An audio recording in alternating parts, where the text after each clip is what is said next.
قدرت قادری پائیں تصدق میرے دولہا تیرا، یا رسول اللہ تیری سرکار میں لاتا ہے رضا اس کو شفیع، جو میرا غوث ہے اور لاڈلا بیٹا تیرا۔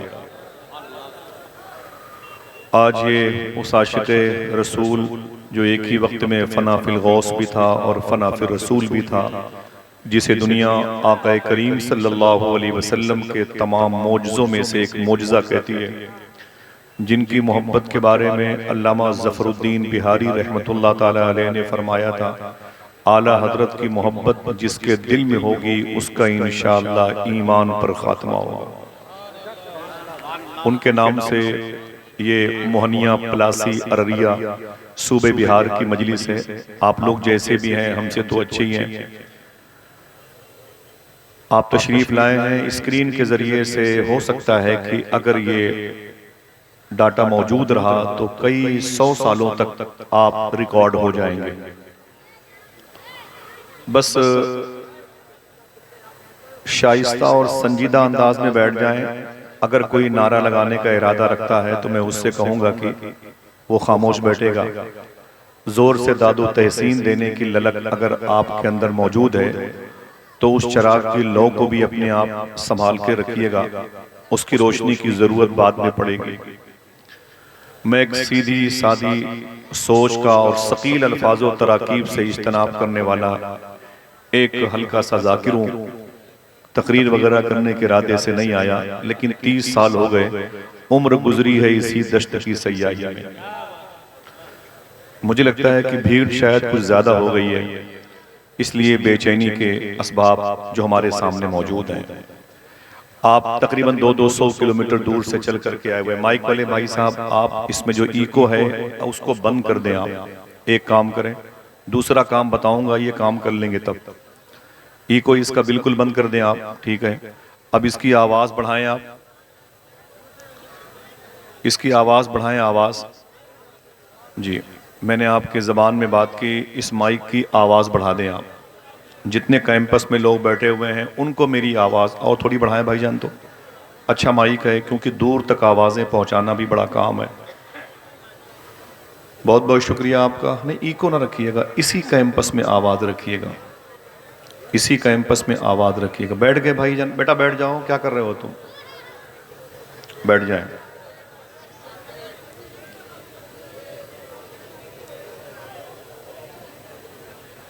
بیٹھیں، یہ سب تو چلتا رہتا ہے۔ ہم لوگ تو اپنے دشمنوں کے بارے میں یہ دعا کرتے ہیں کہ میرے خدا انہیں فردوس میں جگہ دینا، جو مر گئے میرا جینا حرام کرتے ہوئے۔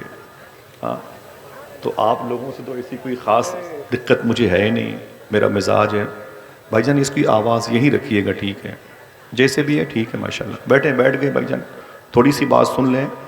میں آپ کے سامنے موجود ہوں، قائد سرفروشاں حضرت علامہ شاہ مفتی سلمان اظہری شاہ صاحب قبلہ آ چکے ہیں۔ اگر یہ اعلان آپ تک پہنچ رہا ہے تو کم سے کم ایک آدمی ہی صحیح سبحان اللہ کہہ دے۔ اللہ نے بڑی وسعتیں، بڑا ہی مبارک ان کو لب و لہجہ عطا کیا ہے۔ اس کا ایکو بند رکھنا بیٹا، ایکو اس کا بند کرنا، ٹھیک ہے بھئی؟ آپ لوگ اپنی آواز کم کر دیں۔ ایک شعر نعت کا پڑھتا ہوں۔ جب نبی کے عشق کی شمعیں فروزاں ہو گئیں، آندیاں فانوس بن کے خود نگہباں ہو گئیں۔ جب نبی کے عشق کی شمعیں فروزاں ہو گئیں، آندیاں فانوس بن کے خود نگہباں ہو گئیں، وہ گدا دینے لگا ہے بادشاہوں کو زکوٰۃ، مہرباں جس پر میرے آقا کی گلیاں ہو گئیں۔ وہ گدا دینے لگا ہے بادشاہوں کو زکوٰۃ، مہرباں جس پر میرے آقا کی گلیاں ہو گئیں۔ اے بہار طیبہ کیا اس کے مقدر کا جواب، جس کے شانوں پر تیری زلفیں پریشاں ہو گئیں، جس کے شانوں پر تیری زلفیں پریشاں ہو گئیں۔ حضور سرکار بیدم شاہ وارسی علیہ رحمہ کی نعت کے مصروں کو تضمین کی صورت میں آپ کی سماعتوں کے میز پہ رکھا بھائی سیف رضا صاحب نے۔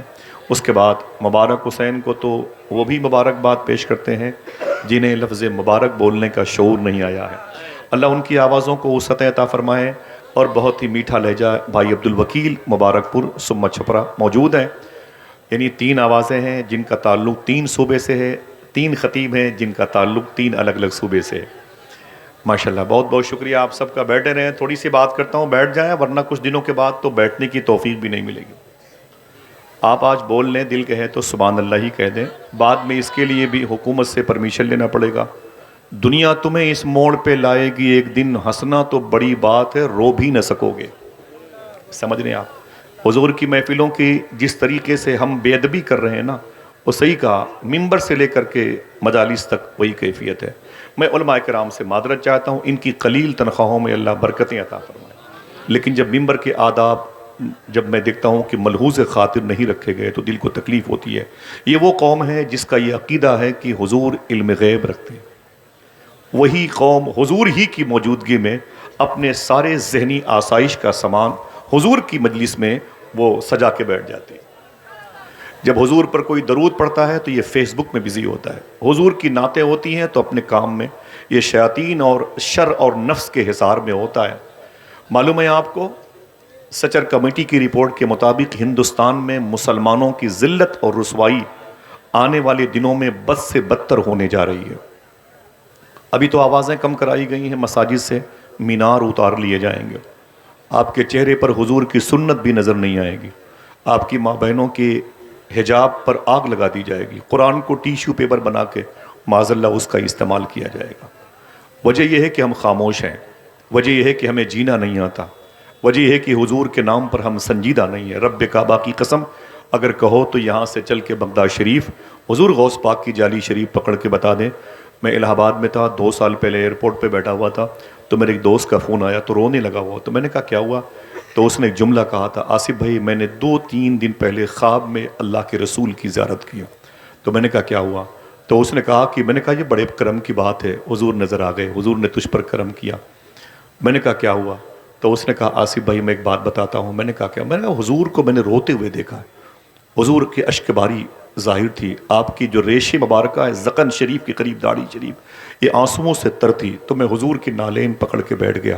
میں نے کہا سرکار مجھے معاف کر دیں، میری خطا کو معاف کر دیں، میری ماں میرے باپ کی خطاؤں کو معاف کر دیں، میری سستی تساہلی کو معاف کر دیں. آپ اگر مجھ سے ناراض ہیں تو سرکار معاف فرما دیں. آپ کے رونے کا سبب کیا ہے؟ تو اللہ کے رسول نے رو کر کے فرمایا تھا میرے رونے کا سبب یہ ہے، میری امت مجھے یاد نہیں کرتی، میری امت مجھے بھول چکی ہے. میری امت اس وقت زمین پر میری بارگاہ میں درود خواں کی حیثیت سے حاضر نہیں ہوتی. روزانہ میری امت کے برے کارناموں کی فہرست فرشتے میرے سامنے لے کے آتے. ذرا سوچیں، جس ایک دادا کے 33 پوتے کربلا میں شہید ہوئے ہیں، مقصد کہ عرریہ کی زمین تک دین مصطفیٰ پہنچ جائے. آج اس حسین کے نام پہ صرف ہم کبھی تڑپ کے سبحان اللہ کہنے کے بعد کہتے ہیں، ورنہ ہمیں ان کے آرٹیکل، ان کے قانون کے بارے میں کچھ علم نہیں.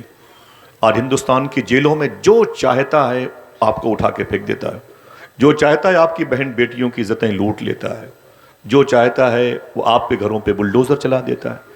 اس مشکل مسئلے کا حل کیا ہے؟ آپ آئے ہوئے ہیں اعلیٰ حضرت سرکار کے نام کی کانفرنس میں. اگر میرا کوئی ہندو مذہب کا بھائی بھی یہاں پر آیا ہو تو میں اس سے گزارش کروں گا بیٹھو، حضور سب کے لیے حضور ہے اور وہ رحمت للعالمین بن کر کے آئے. آج میں تھوڑی دیر کی گفتگو میں بتاؤں گا کہ آپ کی مزید مستقبل میں ہندوستان میں ذمہ داری کیا ہے. آپ تو بہار اور جھارکھنڈ میں رہ کے چنئی اور دلی اور ممبئی چلے جاتے ہو. گھر میں ایک بوڑھی ماں آپ کی محبتوں کے لباس کو اپنے تکیے کے نیچے رکھ کے روتی ہے، آپ اس سے بات بھی نہیں کرتے ہو. آپ کے محلے کا امام قلیل تنخواہوں پر اپنے بچوں کا پیٹ پالتا ہے، آپ اس کی خبر بھی نہیں لیتے ہو. آپ کے علاقے میں مدارس اور مکاتب کی کیفیت کیا ہے؟ لیکن آپ ہیں کہ ہڈیاں کھا کے دوسروں کے دروازوں پر گوشت کی تصویریں لگا کے مسکراتے ہیں. کسی شادی میں چلے گئے تو شیر مال آپ اپنی انگلیوں میں لپیٹ کے سیلفی لے کر کے آپ گالیاں دیتے ہیں. چاول کے بڑے بڑے وہ ہوتے ہیں ڈھیلے، اس کو ہمارے جوتوں کے نیچے دیکھا جاتا ہے. ہم کھانے کی ڈش کا مذاق اڑاتے ہیں. میں آج تھوڑی سی بات کروں گا کہ آخر یہ مزاج تبدیل کیسے ہوا.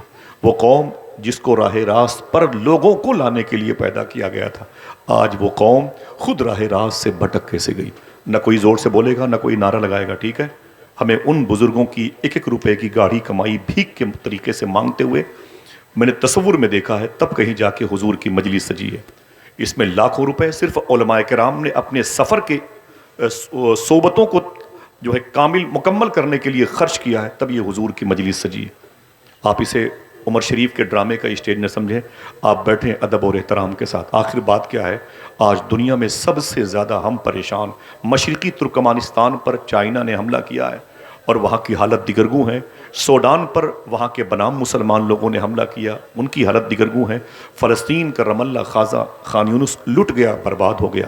ہمیں شعور تک نہیں ہے صاحبو، ہماری باری ہے۔ لیکن ہم آپ سے پوچھتے ہیں، اس میں اتر پردیش، بہار، جھارکھنڈ اور دہلی کی حکومتوں کا قصور کیا ہے؟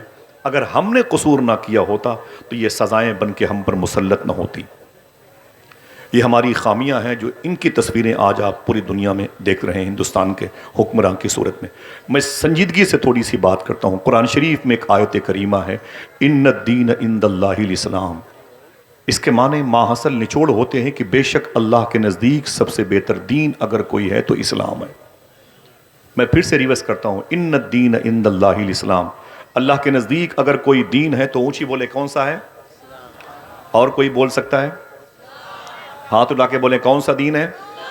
اسلام۔ کون سا اسلام؟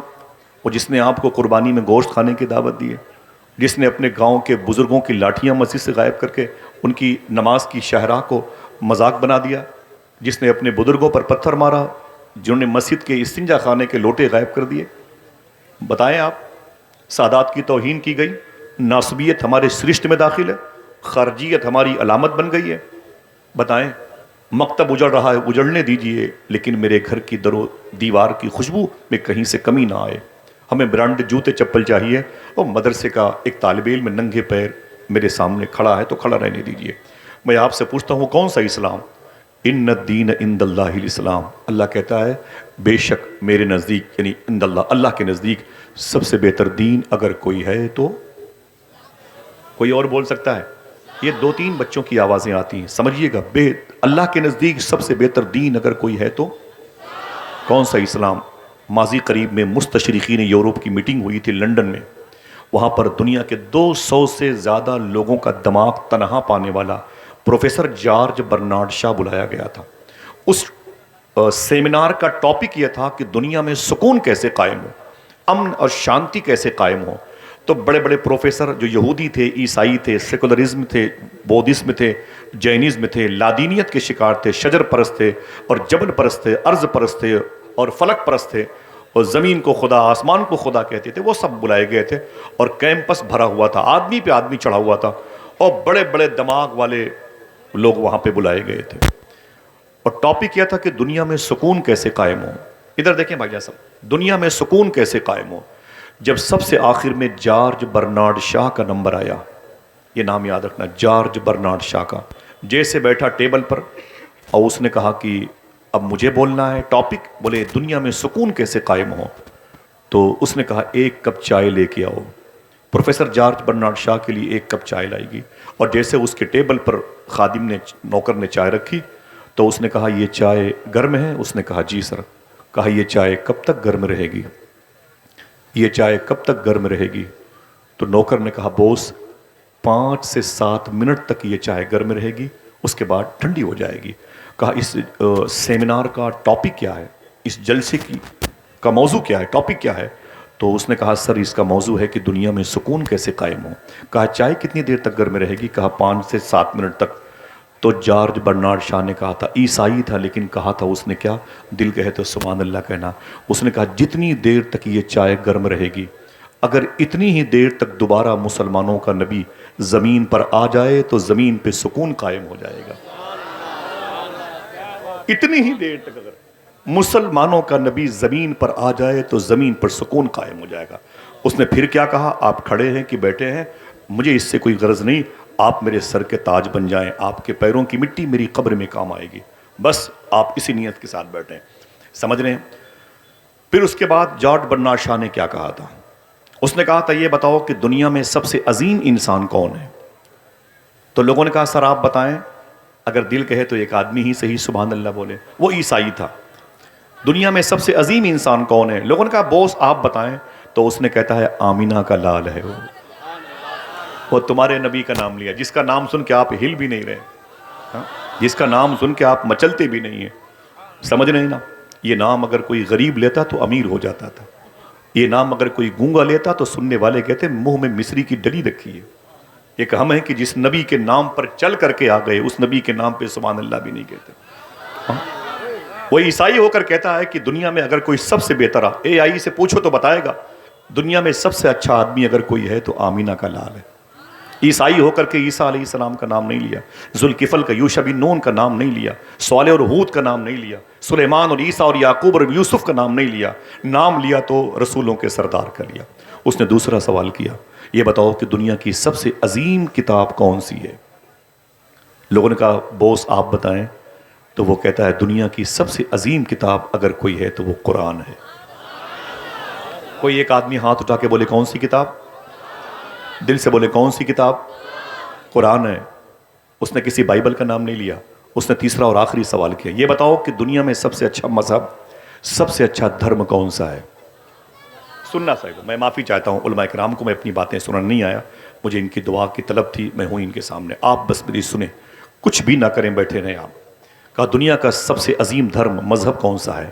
لوگوں نے کہا, کسی نے کہا عیسائیت, کسی نے کہا یہودیت, کسی نے کہا بودھزم, کسی نے کہا لادینیت, کسی نے کہا سیکولرزم. اس نے کہا نا نا نا نا نا نا, دنیا کا سب سے اچھا دھرم اگر کوئی ہے تو اسلام ہے. جارج برنارڈ شاہ نے کہا تھا دنیا کا سب سے اچھا مذہب اگر کوئی ہے تو اسلام ہے. اس نے پھر ایک تماچا مارا تھا, اس کی نشانیاں آج تک میرے چہرے پر ہیں. سمجھ رہے ہیں, آپ کا نام میں نہیں لے سکتا, اس کی علامتیں موجود ہیں. پھر اس نے کیا کہا تھا کہ دنیا کا سب سے عظیم انسان آقا کریم صلی اللہ علیہ وسلم, سب سے عظیم کتاب قرآن, اور سب سے اچھا مذہب مذہب اسلام, لیکن دنیا کی سب سے بدتر قوم مسلمان, سب سے ذلیل قوم مسلمان, بے عزت قوم مسلمان. کسی نے پوچھا تھا سر کیسی بات کرتے ہو, اس نبی کے فالوور, اس قرآن کو پڑھنے والے, سب سے اچھے دھرم کے پیروکار اتنے گھٹیا ذلیل کیسے ہو گئے؟ تو برنارڈ شاہ عیسائی ہو کر کہتا ہے اتنی اچھی کتاب قرآن, اتنا اچھا نبی رسولوں کا سردار, اتنا اچھا مذہب پا کر کے بھی آج تک اس قوم نے اس کی عظمت کو سمجھا نہیں. اس سے بدتر قوم کون ہوگی؟ یہ ہمارے گھر کی بات ہے, دروازے پہ لکھ لیجئے, کبھی کام آئے گا جملہ. صاحب وہ بات کیا ہے؟ جادو وہ جو سر چڑھ کے بولے, یہ جادو نہیں حقیقت ہے. اس کو ذہن پہ آپ بٹھا لیں. آپ ہم زمین پر بوجھ ہو گئے ہیں. آج سب سے زیادہ جیلوں کی خوراک ہماری نسلیں بنتی جا رہی ہیں. ہم ہیں کہ اچھے اسلام کا دعویٰ کر رہے ہیں. اسلام ہے کیا؟ بتائیں مجھے. آپ کے دروازے پر اگر کوئی ہندو شخص آ جاتا ہے بھیک مانگنے کے لیے تو آپ اس کا دھرم پوچھتے ہو؟ اگر یہی پوچھنا غریب نواز نے شروع کیا ہوتا تو, اگر یہی پوچھنا سرکار مخدوم اشرف جہانگیر سمنانی کے مطب کے اس وقت کے جو خدام ہیں وہ پوچھنے لگے تب, مجھے بتائیں آپ اسلام آگے بڑھے گا کہ سمٹ جائے گا؟ اگر تمہارے دروازے پر کوئی زخمی انسان پڑا ہے تو تم کہتے ہو چھوڑو اس کو, یہ تو مسلمان ہے ہی نہیں ہے. آپ اگر اسلام کے پیروکار ہیں, اسلام کے نمائندے ہیں, اسلامی راہ کے مسافر ہیں, تو اسلام میں اس حوالے سے کیا آرٹیکل پیش کیا گیا؟ اگر دل کہے تو میں تھوڑی سی باتیں اس حوالے سے کرتا ہوں تاکہ اس وقت کی نفرت کی فضا میں اعلیٰ حضرت سرکار کے نام کی اس عظیم الشان کانفرنس میں ہماری نئی نسل کے اندر جو بے چینی پائی جا رہی ہے اس کا تھوڑا سا علاج بھی سمجھ میں آ جائے. بیٹھیں گے, سنیں گے انشاءاللہ. اب سنیے آپ, اسلام کسے کہتے ہیں؟ ہندوستان اور یہ پڑوسی ملک, یہ بھوٹان, یہ چائنا کی بڑی زمین ہے. غیر منقسم ہندوستان میں تقریباً 150 کروڑ بنام مسلمان پائے جاتے ہیں. 150 کروڑ لوگ بنام مسلمان پائے جاتے ہیں. ہم آپ سے پوچھتے ہیں کبھی اللہ کے رسول یہاں آئے؟ نہیں. صدیق عمر؟ نہیں. عثمان و علی؟ نہیں. کبھی حسنین کریمین انڈیا آئے؟ نہیں. کبھی امام زین العابدین, امام باقر, امام جعفر صادق, امام موسیٰ کاظم, امام علی رضا, امام جواد تقی, امام علی نقی, امام حسن عسکری کبھی انڈیا آئے؟ نہیں آئے. پھر یہ اسلام کیسے پھیلا؟ تو کہنا پڑے گا یہ فقیروں اور درویشوں, غریب نواز سرکار کی دین ہے, وارث پاک کی محبت کی نشانی ہے, سرکار غازی پاک کا فیض و کرم ہے, بریلی کے تاجدار کی مبارک کرامتیں ہیں. انہوں نے کس ڈھنگ سے اسلام پھیلایا؟ یہ تھوڑی سی گفتگو ہے اسلام کے حوالے سے, سننا, یہ باتیں ریکارڈ رہیں گی, کام آئیں گی. سمجھ رہے ہیں آپ؟ آج ہم نفرتوں کے پرستار ہو گئے. ہر قدم قدم پہ, ٹرین ہو, فلائٹ ہو, ہر جگہ وہی اختلافات, وہی اختلافات. تو 40 سال کے بعد کیا ہوگا بھائی؟ جس نسل کو ہم پیدا کر کے چھوڑ کے چلے جائیں گے اس کے ساتھ جو چاہے گا, جو سلوک کر لے گا. صاحبو آئیے اس کے علاج کی طرف. بیٹھے رہیے گا, یہ باتیں آپ اپنے ذہن پہ سادے ورق پہ لکھتے جائیں. یہ زمین ہے دہلی کی جہاں محبوب الہی آرام کر رہے ہیں. جہاں خواجہ قطب الدین بختیار کاکی آرام کر رہے ہیں، جہاں سلسلے نقشبند کا بے تاج بادشاہ خواجہ باقی باللہ لیٹے ہوئے ہیں۔ اللہ اکبر، آپ کو تعارف کرانے کی ضرورت نہیں ہے، یہ دہلی کی زمین ہے، قریب میں ایک جمنا ندی ہے، دہلی میں جمنا ندی ہے، وہیں پر اپنا حلیہ بدل کے خواجہ قطب الدین بختیار کاکی ٹہلتے ہوئے چلے گئے۔ جب جا کے دیکھا تو وہاں پر غیر مسلم ہندو مذہب کے لوگ، پنڈت برادری کے، پنڈت کی صورت میں وہ آنے والے لوگوں کو نہلا رہے تھے، ہندی میں جسے اشنان کہتے ہیں۔ بیٹا تم کہاں جا رہے ہو؟ بھائی کہاں جا رہے ہو آپ؟ بیٹا بیٹھ جاؤ بیٹھ جاؤ بیٹھ جاؤ، 2 منٹ کے لیے بیٹھ جاؤ، اس کے بعد ہم تمہیں خود چھوڑ کر کے آئیں گے، ٹھیک ہے؟ 20 گھنٹے کا سفر کر کے آدمی 1 گھنٹے گفتگو کے لیے آتا ہے، اور اس میں بھی آپ لوگ تبرک کے طریقے سے اسے تقسیم کر دیتے ہیں۔ سنیں، میں جانتا ہوں ضروری کام ہے، لیکن یہ اس سے بڑا کام ہے۔ خواجہ قطب الدین بختیار کاکی رضی اللہ تعالیٰ عنہ ٹہلتے ہوئے اپنا حلیہ بدل کے چلے گئے جمنا ندی کے کنارے پر۔ دیکھا تو پنڈت کے نوجوان لڑکے لوگوں کو نہلا رہے تھے، یعنی اشنان کرا رہے تھے۔ آگے بڑھے تو ایک بوڑھے پنڈت کو دیکھا تو ان کے ہاتھوں پہ ریشہ تاری تھا، کپ کپاہٹ تھی۔ خواجہ بختیار کاکی نے فرمایا، بابا آپ کسی کو نہلاتے نہیں؟ تو اس نے کیا کہا، نہیں بات یہ ہے کہ بیٹا وہ ہم بوڑھے ہو گئے، ہم سے کوئی نہاتا ہی نہیں، ہم سے کوئی اشنان نہیں کرتا، ہمارے بچے بھوکے رہتے ہیں، ہمارے گھر کے چولہے نہیں جلتے، کیا کروں انتظار میں رہتا ہوں، کوئی آئے نہائے، کچھ پیسے مل جائیں، میرے بچے بھوکے نہ مرے۔ خواجہ قطب الدین بختیار کاکی کو بات لگ گئی، واپس اپنی خانقاہ شریف میں آئے، پھر اپنا حلیہ تبدیل کیا، پھر اس پنڈت جی کے پاس گئے اور کہا کہ بابا مجھے اشنان کرنا ہے، مجھے اشنان کرنا ہے، مجھے نہانا ہے۔ فرمایا بیٹھ جاؤ، اور پتھر کی سل پر خواجہ بختیار کاکی بیٹھ گئے۔ جب بیٹھ گئے تو آپ نے نہایا، اس نے نہلایا، اور جب نہا چکے تو کہا کہ بابا کتنے پیسے ہوئے؟ کہا 5 روپے۔ مثال کے طور پر آپ نے اپنی جیب سے 10 روپے نکالے، کہا اسے رکھ لیں۔ اس نے کہا 5 روپے زیادہ کیوں ہیں؟ 5 روپے زیادہ کیوں ہیں؟ تو فرمایا کوئی بات نہیں، رکھ لیں بچوں کے کام آئے گا۔ آپ چلے آئے، آنے کے بعد آپ نے دوسرے دن پھر سفر کیا اور پھر جا کے کہا مجھے اشنان کرنا ہے۔ خواجہ بختیار کاکی کو پنڈت جی نے پھر نہلایا، واپس آئے، کتنے پیسے؟ کہا 5 روپے۔ 15 روپے دیا آپ نے، 5 10 بڑھا بڑھا کے دیتے، روز جاتے نہانے کے لیے اور پیسے بڑھا بڑھا کے دیتے۔ ایک دن وہی پنڈت جی مہرولی شریف خواجہ بختیار کاکی کے دربار شریف کے قریب سے نکلے تو مسلمان عاشقوں کی بھیڑ دیکھی۔ فرمایا بھائی آپ لوگ یہاں کیا کر رہے ہیں؟ تو کہا کہ بات یہ ہے کہ ہمارے حضرت خواجہ بختیار کاکی غریب نواز کے لاڈلے، محبوب الہی صابر پاک کے دادا پیر، بابا فرید کے شیخ کامل، سبحان اللہ، خواجہ نصیر الدین چراغ دہلوی کے پردادا پیر، دل کہے تو سبحان اللہ کہہ دو، بولے وہ اندر اپنے حجرے میں تشریف فرمائے، ہم لوگ ان کی زیارت کو درشن کو آئے ہیں۔ تو پنڈت جی نے کہا اگر اجازت دو تو ہم بھی ان کا درشن کر لیں۔ عاشقوں نے کہا جائیں، یہ رحمت کا ہے دروازہ، یہاں تالا نہیں لگتا، کھلا رہتا ہے 5 وقت میخانہ محمد کا۔ جب پنڈت جی اندر گئے تو بتی جل گئی، دیکھا تو یہ وہی بزرگ ہیں جو روز میرے یہاں نہانے آتے تھے، یہ وہی بزرگ ہیں جو روز میرے یہاں نہانے آتے تھے۔ تو اس نے معلوم ہے کیا کہا؟ اس نے کہا کہ بابا جی اگر میری نظر خطا نہیں کر رہی ہے تو پوچھوں آپ سے، آپ تو وہی ہیں جو روز میرے یہاں نہانے آتے تھے، 5 10 روپے بڑھا بڑھا کے دیتے تھے؟ خواجہ بختیار کاکی نے فرمایا جی میں وہی ہوں، میرا نام قطب الدین بختیار کاکی ہے۔ تو پنڈت جی نے کہا اتنے لوگ آپ کے ماننے والے ہیں، آپ اتنے بڑے مہان ودوان آدمی ہیں، وہاں نہانے کے لیے کیوں آتے تھے؟ تو خواجہ بختیار کاکی کی آنکھوں میں آنسو آ گئے۔ آپ نے فرمایا پہلی ملاقات میں آپ نے کہا تھا کہ میرے بچے بھوکے سوتے ہیں، میرے گھر کا چولہا نہیں جلتا ہے، میں بوڑھا ہو گیا ہوں، مجھ سے کوئی نہاتا ہی نہیں، تو میں نے اپنا حلیہ بدل کے اس لیے نہانے کے لیے روز آتا تھا کہ تیرے بچوں کی شکم سیری کے لیے تیرے گھر کے چولہے جل جائیں، تیرے بچوں کی جو شکم پروری کا میٹر ہے وہ حل ہو جائے، تیرے بچے جو بھوکے سوتے ہیں نا وہ اس کا علاج ہو سکے۔ سمجھ رہے ہیں آپ؟ اتنا سننا تھا تو پنڈت جی نے کیا کہا، دیکھنا کتنے لوگ سبحان اللہ کہتے ہیں۔ پنڈت جی نے کہا اوفو اب سمجھ میں آیا ہے، نہا آپ رہے تھے دھل میں رہا تھا، آئے ہائے نہا آپ رہے تھے دھل میں رہا تھا۔ اب بابا جی دیر نہ کیجئے، اگر زحمت نہ ہو تو اپنی اسی حجرے میں میرے ہاتھوں پر ہاتھ دے کے مجھے کلمہ پڑھا کے مشرف بھائی اسلام کر لیجئے، تاکہ میری بھی پیشانی پر اسٹیکر چسپا ہو جائے، ان الدین عند اللہ الاسلام۔ میں آپ سے پوچھتا ہوں کتنی لڑائیاں ہوئی ہیں ایک شخص کو اسلام میں داخل کرنے کے لیے، کتنی گولیاں چلی ہیں، کتنی تلواریں چلی ہیں، کتنے بچے